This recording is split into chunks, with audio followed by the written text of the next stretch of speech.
Hey guys, welcome back to Triple F Shooting. Today we have an interesting one. A few people, probably a lot of people, considering the age range of people that watch the channel, have seen this thing in pop culture, such as Resident Evil 2. This is Leon's main squeeze, and quite the squeeze it is. This is for serious trigger pull action. Goodness sakes. But known as the Matilda in that video game, and I have no idea what the designation is in the Alien movies that you see this in, but in real life, this is the HK VP70. So without further ado, let's see what it do.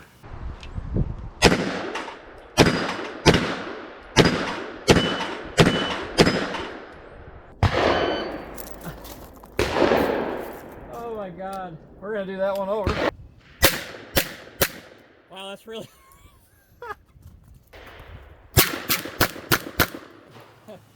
Okay, so the HK VP70 is a bit of an odd duck.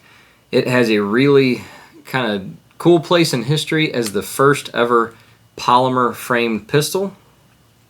The reason that it was actually invented is very interesting, at least to me. If you like, firearms history and engineering, things like that, this is kind of a neat one. It is not a horrifically successful pistol. It didn't really sell that well. Not many people regard it very highly as far as just its shooting feel and enjoyment. But still a very cool piece.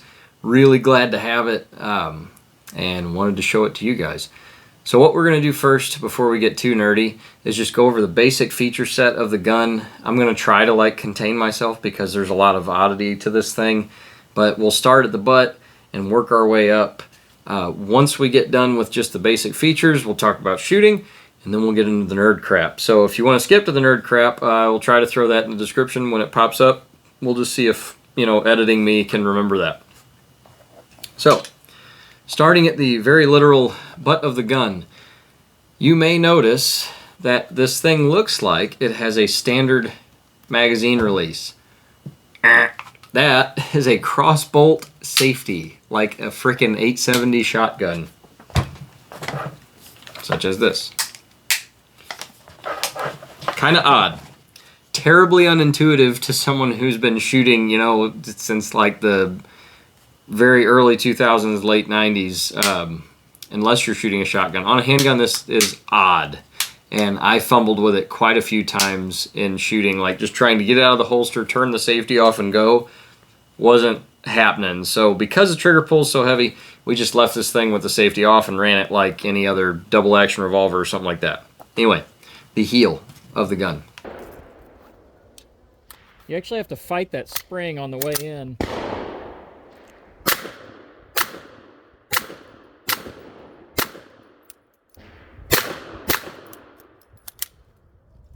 Yeah.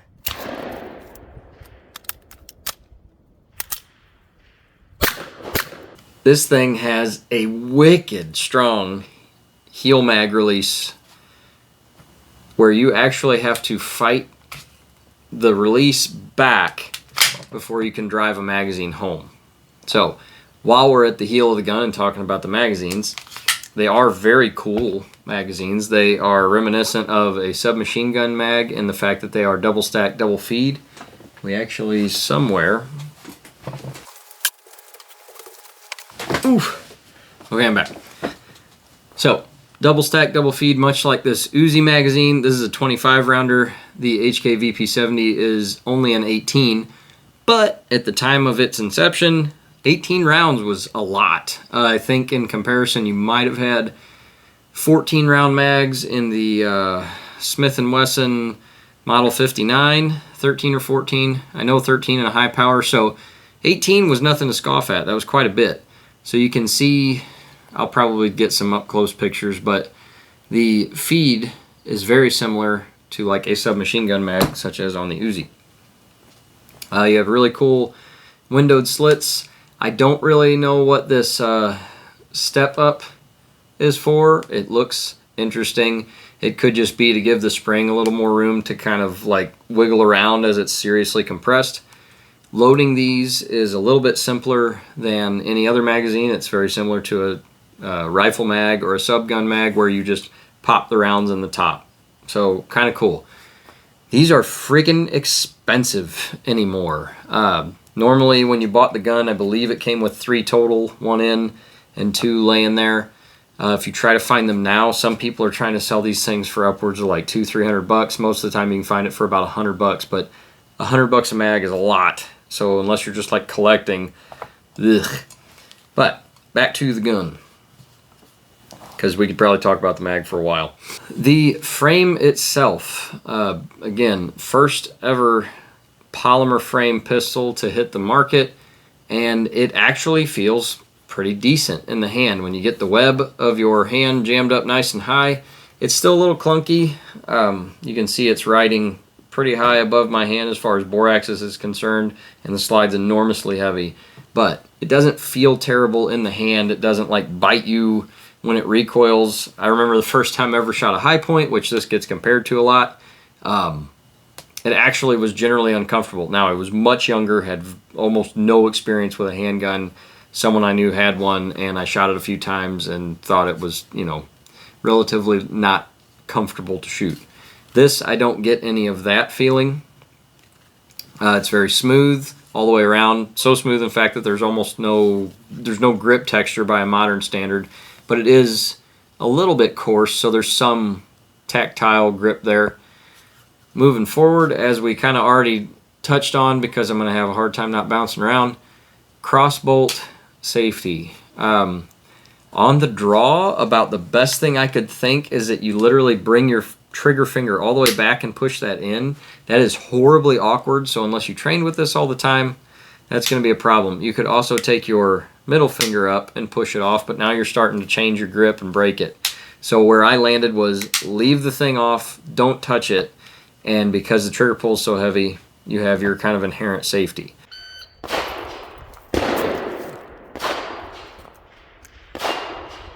I'm gonna have to quit turning the safety back on habitually. Now, if you are used to firing a more modern American style handgun where that is your mag release, it's in the same place as a mag release, and there's a really good chance when you go to get a mag out, you're gonna first turn your safety on, go, oh yeah, take your mag out, do your mag change, all the good stuff, and then go to shoot, and oh crap, safety's on. So something to think about. Most people are not going to buy one of these and rely on it as a defensive gun, so that's all sort of moot. We'll go ahead and move into the trigger. You can see, and I'll try to get some close-ups of all the stuff we're talking about, but the trigger is like this giant U shape that sort of envelops your entire finger. You can see my finger in there. There's trigger above, below, and behind. I am not sure why that is, if it was just simpler to make that shape to fill out the entire trigger guard. I don't know. You don't really see things like that very much, but it could be why people usually equate this thing to like firing a staple gun. So you have just maybe 2-3 millimeters of take up before you actually get to the springs, and then it's basically the same pull all the way through. It doesn't stack really bad. It's probably like almost half an inch. You can hit a discernible wall, so you could stack this thing and get like an accurate sight picture and then break the shot with the last 9 pounds or whatever that thing is.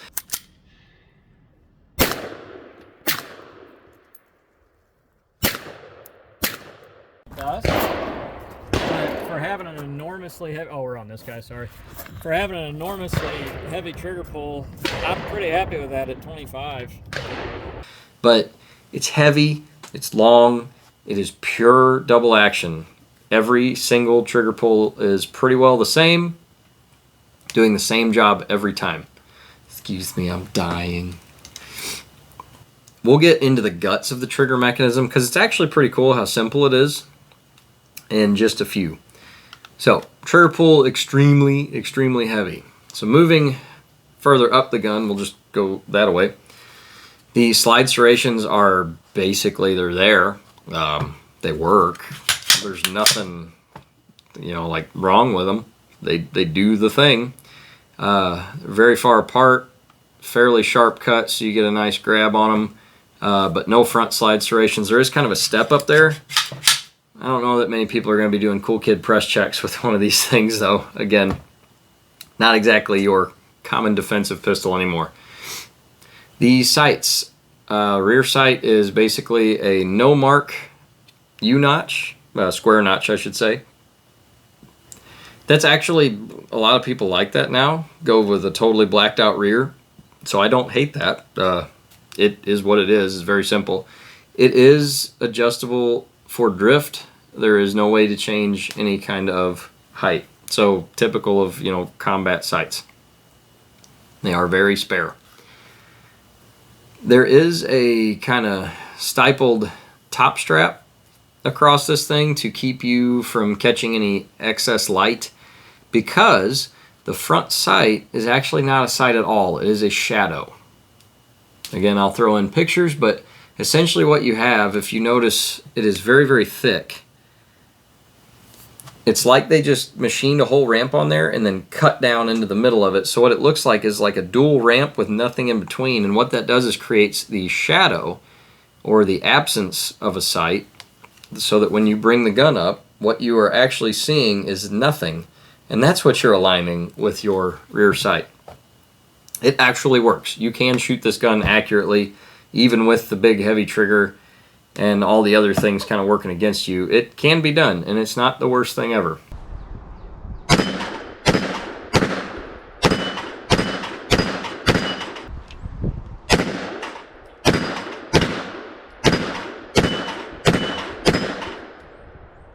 Side note, if you have someone who's not totally used to shooting, again, don't hand them this and expect them to like do very well, or, you know, have fun even, because it's pretty bad. But if you were to get the sights even just a little bit left or right off, it's going to look like a traditional sight setup where you can see a shiny ramp in between your rear sight. You're going to hit the trigger and probably end up very far left or right, depending upon which one you pick. And if the person's inexperienced, there's a good chance you're going to end up way far off target anyway, because the trigger pull's so heavy. So the sights are odd. I am assuming they did that in the interest of saving time. Maybe it was easier to machine that way. I do not know. Someone like Forgotten Weapons or Michiko is probably going to be able to give a way better explanation of why that sight's the way it is. But it's odd. So the rest of the slide is pretty sparse. It is marked with H&K, GmbH, Oberndorf, made in Germany down the side. 9x19 has their markings on it. And then has the HK import on the other side, Chantilly, Virginia. Kind of neat. They have the serial number on the barrel itself. I don't know that it is anywhere else on the gun. You do have it on the slide, so barrel and slide have it. Don't think it's anywhere else. One thing I forgot to mention, speaking of markings, is this is an HK VP70Z. So Z meaning civilian model. Right on the back, and again, I'll try to get pictures. You can actually see where it almost looks like there's a plug or something in the mold, top and bottom, because if you've played Resident Evil 2 or seen, you know, any of the actual videos on this thing, you could attach a stock to it. And the stock made it a submachine gun. We'll get more into that later. But this is the civilian model. It was never meant for that. So it is semi-automatic only, double action only, solid frame, so that you can't even attach a stock were you to be able to get a hold of one of the like 3,000 that there are in the whole world. Let's get into the guts of this thing. I won't show you too much for YouTube reasons, but essentially this is one of the simpler guns to take apart because it is direct blowback. So there is just this big tab. You grab both sides of it and pull it down. There's kind of a T shape. And then when you pull the slide to the rear real hard and then lift up, and it comes off. So as you can see, this is indeed direct blowback. You have this giant recoil spring that rides the barrel, and the barrel is attached directly to the frame. Now, this is where the gun gets interesting in its simplicity. There are very, very few moving parts. Now, in order to function the trigger, I do have to put that locking tab back up, as if the gun were back to its assembled position. And now the trigger pull has like no resistance whatsoever. It's very minimal because I'm not yanking around on the striker housed within the slide. So the slide is very simple. There is just a striker in there, and that's kind of it. You do have an ejector hanging onto the round that you can see is externally mounted. So I guess if you ever needed to change that, you could do that fairly simply if you could find parts. But I will get a close-up video of this thing in action while I talk about it. But essentially your trigger is directly connected to a set of slides that make kind of U-shape, similar to like a 1911 trigger or something like that. As you pull back, there is like a sear that has a little step in it. That's what's going to engage that striker. As you pull it back, it's got a cam in it. So once you hit a certain stage, it starts to drop out of the way, letting the striker go home. You get a bang, everything resets back to normal, and you do it all over again. And that is all this gun does. Really, really neat how simple it is. And there's a reason for that. So, last thing to talk about is the fact that the barrel is actually overly rifled, meaning the rifling is deeper than most barrels, or what it should be. That is to allow a little bit of excess gas to get around the projectile itself, because most direct blowback guns stop at kind of a power factor of like 380 auto. That's kind of seems to be what's considered to be the kind of max power to run that. You got 9x18 Makarov also is about the end of it. 9mm, they kind of quit doing it. So to counteract the pressures of 9mm, you have an extremely heavy slide, comparatively, a very heavy recoil spring, where racking this thing is much harder than, say, a striker fired gun. And then you have the overly rifled barrel. All of those things work in tandem to kind of delay the action enough to work properly. And it does work. Recoil is not bad, all things considered. You can hit your target. It does the thing. But you are kind of neutered with a 9mm because you're getting a little less pressure than you would out of a standard 9mm handgun. So why does it have all the oddity? Like, why would you design a gun like this knowing that there are other better options out there back then? So again, before we get into all like the video game nerd stuff, this thing was designed specifically for like Cold War, oh crap, gotta arm lots of people purposes. That's what the thought in mind was. Apparently it was heavily inspired by the Liberator pistols of World War II. I'll flop a picture up. I wish I had one, that'd be kind of neat. I'm sure they suck to shoot, but it'd be cool to have one. They were, I guess they weren't stamped, but they were all like sheet metal construction. They held a few rounds in the grip, and it was a single shot 45 auto. They would airdrop the things and try to get them out to resistance fighters. Basically, the idea was pop a Nazi in the head, take his gun, use his gun on other Nazis.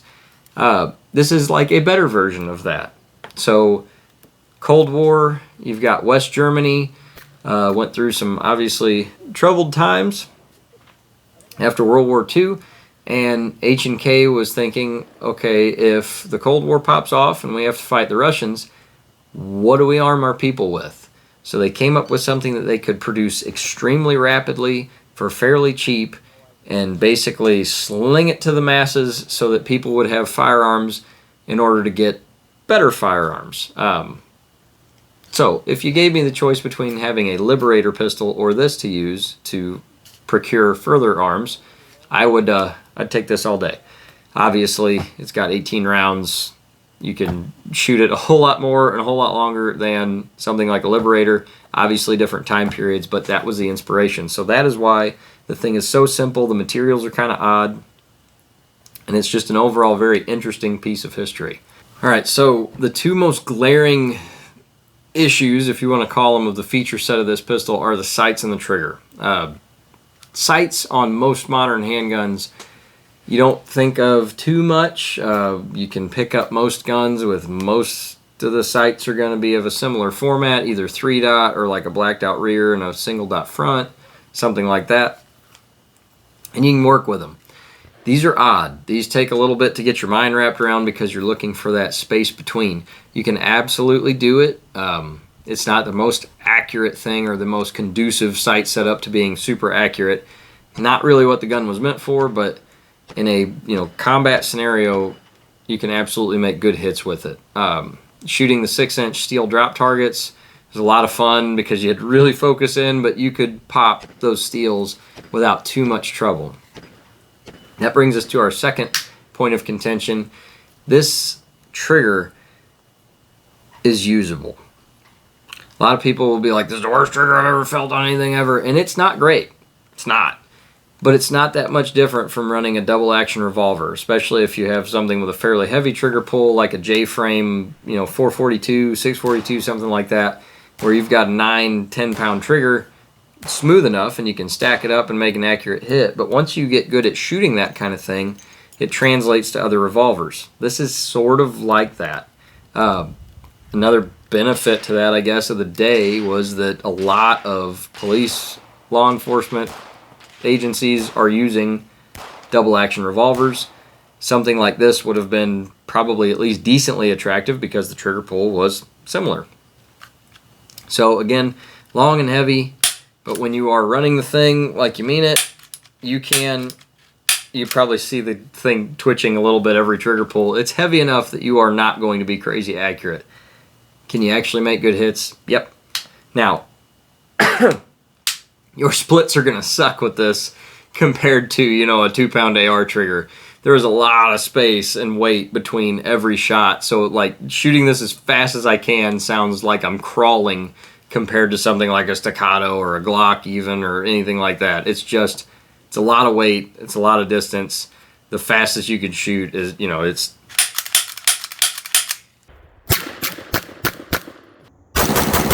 And that's trying to maintain some form of accuracy, like your sight's just dancing all over the place. So sort of sounds like you're running a staple gun really fast, or like shooting your water gun at your brother or sister when you were little. But those are the two main issues. Now, doing reloads and things also sucks because you have to use your left hand. That's not the end of the world because usually your left hand is going for a mag, but this means you have to come up, get it from the gun, go get your other. The worst part isn't that you take it out that way. That's fine. It's got this big toe on it, so you can hit that with your thumb, peel it. Cool. You grab your next mag, and instead of just like going in, there is considerable pressure that you can feel. So it's like you find the mag while you're, okay, cool. You almost have to like rock the mag in to fight that spring. You can see the angle I'm going in at.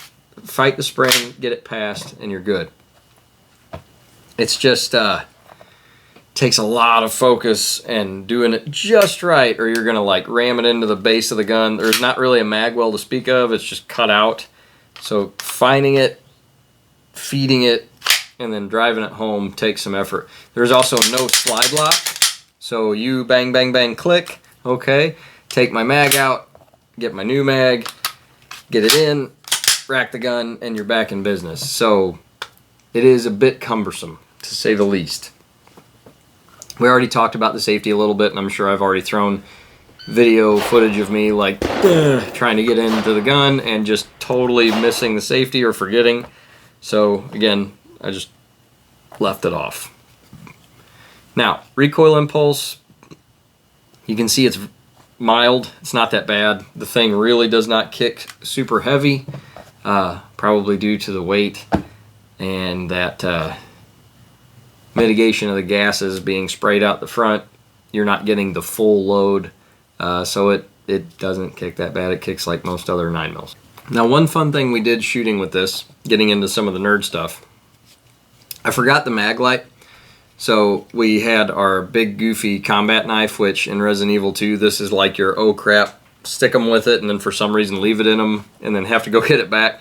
But we did a little bit of like Leon's style of shooting with a Maglight, where he does the typical, everybody's seen it, like police officer, FBI style hold, where you have the overhead with the light, kind of lock your wrists out and shoot. We just did it with a knife, all Call of Duty Modern Warfare 2 style. I don't have a Maglight, but I do have a ridiculous combat knife from the game. So this is a very cheap Chinese knockoff, but from a distance it looks good. So we'll try this thing one-handed because the trigger pull sucks and the recoil isn't terrible, but it's kind of a chunky thing. So I'll do the like Maglight hold and see how accurate we can be with this thing. So I'm going to shoot at the right zombie's chest, and we'll see how it goes. Oh, I gave her a nipple.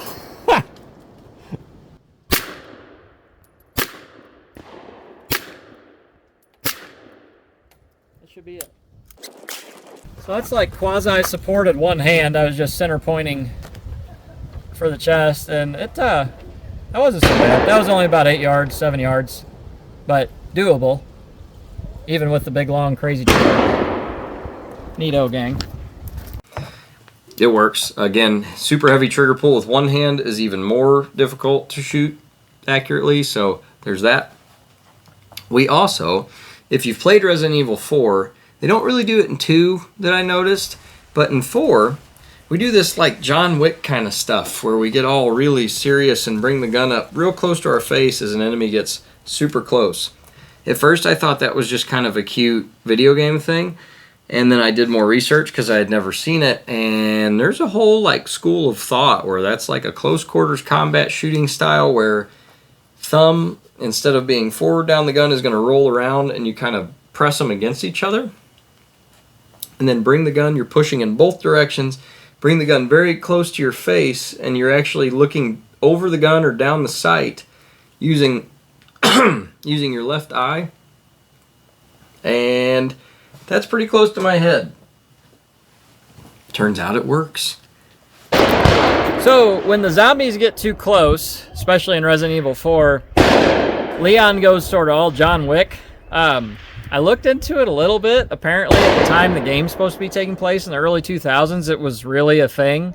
There's old videos of like close quarters shooting and guys training to do different things, all the way from shooting like across your chest if the enemy is literally point blank, or even from down here and using your body as like a turret to aim for height. But what Leon's doing in the game is like blading his body like shoulder to the target instead of squared up like you'd normally shoot, and then bringing the gun back to his shoulder almost and using it way back here.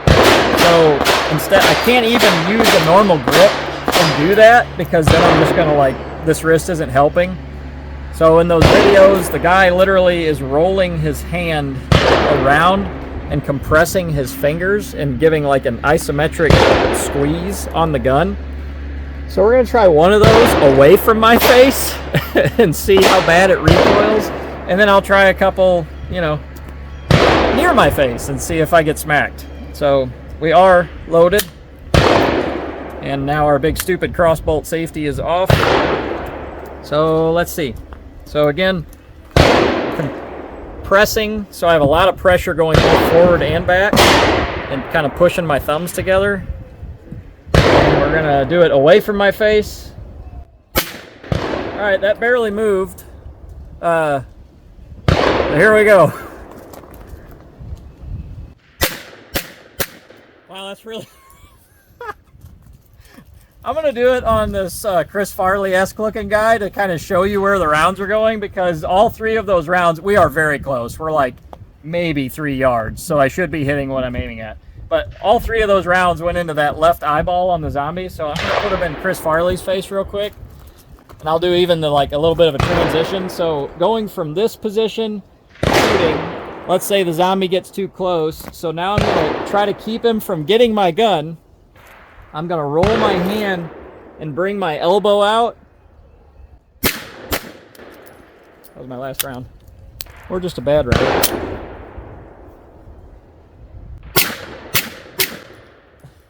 So it's doable.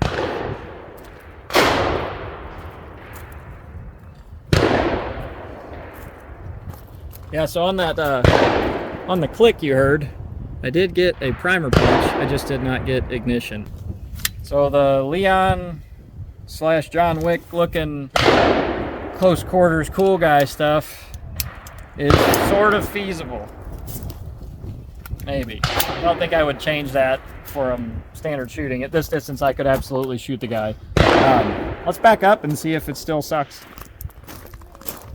Alright, so we are at probably 6-7 yards. Gonna do all the compression thing. I think one thing it's doing, either I'm getting light strikes. I did put that round back in there to see if it would go off. It did not. So that's the double strike. That might just be a bad primer.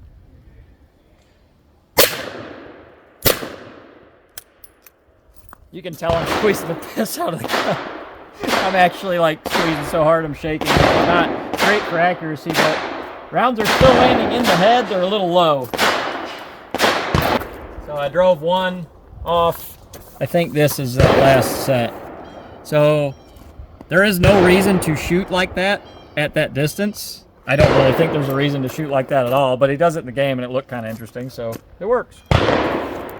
I'm too much of like a noodle arm to go doing it with a 44 or anything like that, but with a 9mm, you can actually do it. I found that it was just as easy because you're at close distance to just kind of look at your target and go over the top of the gun and make pretty solid hits. I don't know if it's the most like awesomest thing to do in a combat scenario, but there was like a whole school of thought and a bunch of tons of people that were working on it and trying it, so there's maybe some merit there. Maybe not for everybody, but there's probably something there. But in Resident Evil 4 he does it, and I had to try it, and it worked out somewhat okay. It is definitely a little nerve-wracking if you've never done it and the gun's only like, you know, 5-6 inches from your face and you're like all super tensed up to the point of almost shaking. And then after you shoot it a couple times, you realize it's not really all that terrible. But kind of interesting. Now, in Resident Evil 2, they kind of jacked the model up a little bit. It's really close. The overall lines are good. There's definitely some differences, like they make the front sight an actual just like red painted or red ramp front instead of this double ramp thing. They sort of add like notches and stuff on the slide that aren't there. And I think that's pretty well where it stops. And then when you do get the stock on the thing, if you end up getting the attachment and putting the stock on, the fire rate is just not even close to what it is in real life. Because of the simplicity of the system, when you put the stock on one of these in the military version, the fire rate's like 1,200 rounds per minute. You can go watch the Forgotten Weapons video where he actually shoots one. You can't hear individual shots. It's just like one little bit longer single shot. Just and you got 3 rounds that came out. Now that means you get 6 trigger pulls, so it basically acts like a revolver then. But again, in the game, Resident Evil, when you put the stock on it, either 2 or 4 remake, the fire rate's just not there. It would be kind of cool if they made it shoot just that fast and you just burn all your ammo up in like a half second, but it doesn't. So, not gonna lie, it was mainly playing Resident Evil 2 that made me want this goofy thing. It's terribly interesting. It's very cool to own. And anybody that I've ever handed it to, they go, wow, that's really cool. I freaking hate it. It's really odd to shoot. It is just different, and it is kind of terrible. But it's a really cool piece of history, and anybody that, like, if you get a chance, you really should handle one and just feel the complete chunk of it and the trigger and everything else. That said, definitely a pop culture icon, especially for video games. But very glad we got our hands on it. Prices today are kind of silly. If you can find one in good shape, this one's pretty decent. It was not terrible. You're looking at under $1,000. It's not worth that as far as like a gun that you're going to buy because you want to shoot it for defensive purposes or anything like that. It is purely collection. So I wasn't totally upset when I found one that wasn't like pristine because I don't feel bad about shooting it. I hate having guns I can't shoot, so I can shoot this one and not feel bad about it. I will not shoot this enough to like burn it up, so it's going to probably outlast me, no problem. But I've seen with like the box and the manuals, which was pretty spare to begin with. They didn't put a lot of stuff with this. This was kind of from a time where HK was not the giant that they are now. And I don't know, I've seen them go for like $2,000 and $3,000 with all the stuff, with all the mags in pristine shape. So absolutely crazy. But if you ever get to handle one, you should at least pick it up because it is just odd. There's not much else like it other than maybe a modern high point. There's not a ton of difference. This is definitely better. It feels better. It ought to be. But people aren't totally wrong when they say that's what it is. I'm going to stop rambling now. Thanks for watching Triple F Shooting. We'll see you guys in the next video.